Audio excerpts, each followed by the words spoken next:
tahu ya, kita tahu jumlah penduduk Kota Malang ini sebenarnya yang paling besar adalah perempuan.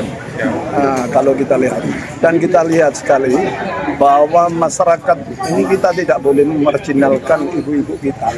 Ternyata ibu-ibu ini memiliki satu kekuatan yang memang ini tidak bisa disepelekan. Ya, saya melihat dan power emak-emak ini akan menentukan nasib Kota Malang juga. Karena apa? Jumlahnya lebih besar daripada laki-laki. Untuk semangatis, saya melihat di sini peran emak-emak lebih penting untuk berkiprah di dalam memajukan Kota Malang ke depan. Saya rasa